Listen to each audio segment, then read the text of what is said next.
스페인 바로크 미술의 거장 디에고 벨라스케스. 그는 1622년부터 스페인 국왕 펠리페 4세의 왕실 화가로 그림을 그렸습니다. 1628년 9월 마드리드에 잠시 머물렀던 플랑드르 출신의 루벤스와의 만남은 벨라스케스에게 화가로서의 새로운 길을 걷게 되는 계기가 되었습니다. 루벤스로부터 큰 자극을 받은 벨라스케스는 왕실의 허락과 지원을 받아 1년 6개월 동안 이탈리아에 머물게 됩니다. 벨라스케스가 활동했던 당시 이탈리아, 특히 로마는 최고의 거장들이 실력을 겨누던 미술의 성지나 다름이 없었습니다. 그곳에서 보았던 걸작 하나하나, 그곳에서 만났던 한 명 한 명의 미술가들은 훗날 벨라스케스를 거장으로 성장시킨 스승이나 다름이 없었습니다. 화가 벨라스케스의 독보적인 능력은 공간 해석입니다. 그림은 실제 대상을 보고 그렸든 어떤 장면을 상상해 그렸든 2차원의 평면에 가상의 공간을 창조합니다. 미술사 서적이나 미학 이론을 공부하시다 보면 미메시스라는 용어를 분명히 접하게 되는데요. 그리스어로 모방이라는 뜻입니다. 모방은 쉽게 말해 무언가를 진짜인 것으로 착각을 불러일으킬 만큼 그럴듯하게 그리는 것으로 이해하면 됩니다. 르네상스가 발명한 원근법도 역시나 공간에 대한 모방으로 볼 수 있습니다. 어차피 완벽한 모방은 불가능합니다. 심지어 사진처럼 정교하게 대상을 묘사한다 하더라도 대상 그 자체를 완벽하게 모방하지는 못합니다. 이것은 철학적인 질문이기도 한데요. 아무리 객관성을 추구하더라도 사람마다 주관적 판단이 개입되기 마련이고, 동일한 대상을 보더라도 개인의 심리 상태에 따라 다르게 인식하기 때문에 완벽한 모방이란 있을 수 없습니다. 다른 화가들이 현실을 모방하는 데 몰두하고 있었을 때 벨라스케스는 그림 속 공간을 확장하여 현실의 공간과 연결시키는 방법을 구상합니다. 벨라스케스의 독특한 공간 해석은 그의 대표작 시녀들 라스 메니나스에서 잘 관찰됩니다. 그림에 묘사된 공간은 스페인 왕궁 화가의 작업실입니다.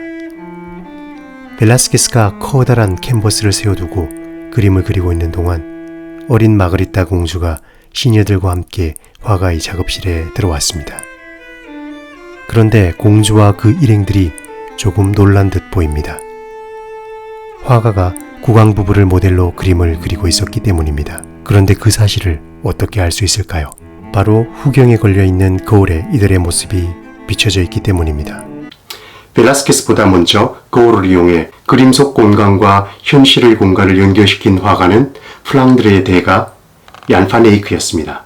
1434년에 제작된 그의 대표작 아놀피니 부부의 결혼식에서도 거울이 사용되어 그림 밖 현실 공간을 비춰주고 있습니다. 그런데 두 그림 사이에는 결정적인 차이가 있습니다. 화가가 그림을 그리는 상황을 상상해 봅시다.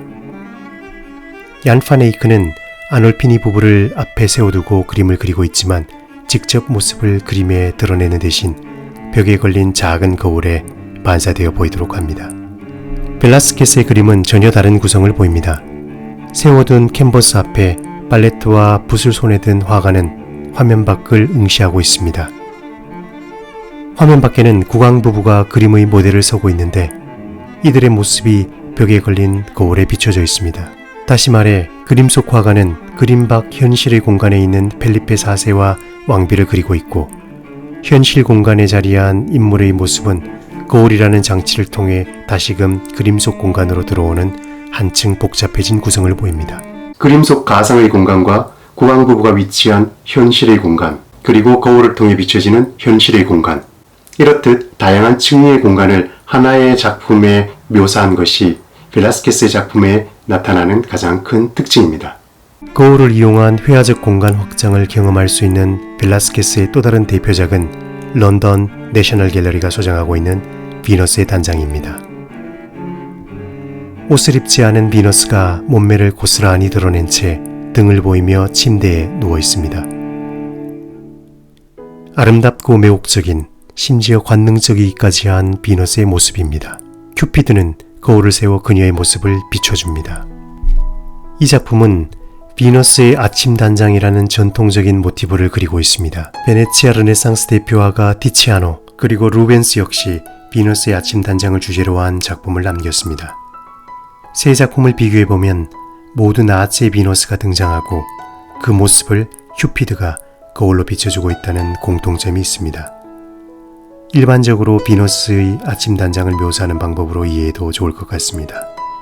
세 작품은 주제와 인물 구성에 있어서 공통점을 보이지만 시대와 지역에 따른 양식적 차이가 관찰됩니다.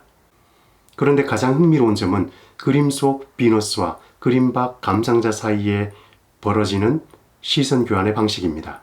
티치아노의 비너스는 정면을 향하고 있지만 그녀의 시선은 측면 거울을 바라보며 거울 속 자신의 모습을 바라보고 있습니다. 감상자와 비너스 사이에는 어떠한 시선 교환도 이루어지지 않고 있습니다. 비너스는 감상자의 존재를 전혀 의식하지 않는 것 같고 감상자 역시 그림 속 비너스의 모습을 말없이 지켜보는 관찰자일 뿐입니다. 루벤스의 비너스는 등을 돌리고 앉아 있습니다.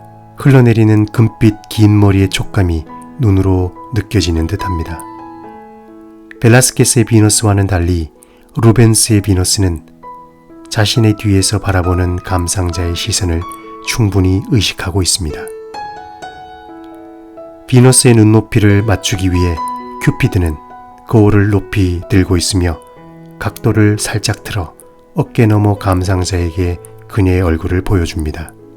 감상자는 선명하게 거울에 반사된 그녀의 우아한 얼굴을 알아볼 수 있습니다. 반면 그녀는 감상자의 눈길을 의식하면서도 어떠한 미동도 없이 그저 무표정할 뿐입니다. 하지만 벨라스케스의 비너스는 전혀 다른 구조를 보입니다. 우선 매끄러운 살결의 비너스가 대각선으로 가로지르며 화면을 두 영역으로 나누고 있습니다. 그러면서 화면에는 감상자의 시선이 움직일 수 있는 공간이 생기게 됩니다. 비스듬히 누워있는 비너스는 거울로 시선을 던집니다. 그런데 거울에 반사된 얼굴이 흐리게 묘사되어 있기 때문에 비너스의 시선이 어디를 향하고 있는지 확인하기가 어렵습니다. 큐피드가 들고 있는 거울의 각도를 미루어 짐작컨대 화면 밖에서 그녀를 응시하는 감상자를 향하고 있다는 해석도 가능할 것 같습니다. 거울에 희미하게 반사된 비너스는 부드러운 미소를 살짝 지으며 감상자를 보고 있는 것 같습니다. 벨라스케스는 스페인 바로크 미술을 이끌었던 거장답게 비너스의 시선을 통해 그림 속 회화적 공간을 심리적으로 그림 밖 현실의 공간으로까지 확장시키고 있습니다. 벨라스케스의 공간 해석이 가장 돋보이는 작품으로는 펠리페 4세의 궁중광대였던 바야돌리드 파블로의 초상화를 꼽을 수 있습니다. 궁중광대 파블로가 연극 배우처럼 자세를 취하고 있습니다. 이 작품에서 특별한 것은 17세기 초반에 그려졌지만 아주 이례적으로 그림의 배경이 되는 공간을 추상적으로 처리했다는 것입니다. 그렇지만 그림 속 주인공은 허공에 떠 있는 것이 아니라 분명히 땅을 딛고 서 있습니다. 공간을 표현하기 위해 벨라스케스가 한 일은 발 뒤로 그림자를 그리는 것 뿐이었습니다. 17세기 그 어떤 화가가 이런 놀라운 표현법을 알고 있었겠습니까? 1865년 9월 1일 프랑스 화가 에두아르 마네는 프라도 미술관에서 벨라스케스의 작품 바야돌리드의 파블로를 보게 됩니다. 친구에게 보낸 편지에서 마네는 그 순간의 과멸을 이렇게 밝히고 있습니다. 배경은 사라지고 그 사람을 둘러싼 공기만 있을 뿐이네. 그는 온통 검은색이지만 살아있는 것 같다네. 벨라스케스의 탁월한 공간 해석에 영향을 받아 제작된 것이 바로 마네의 대표작 피리 부는 소년입니다. 마네 역시 그림의 배경을 추상적으로 처리했지만 공간성을 부여하기 위해 인물 발 뒤꿈치에 짧은 그림자를 그려 넣었습니다.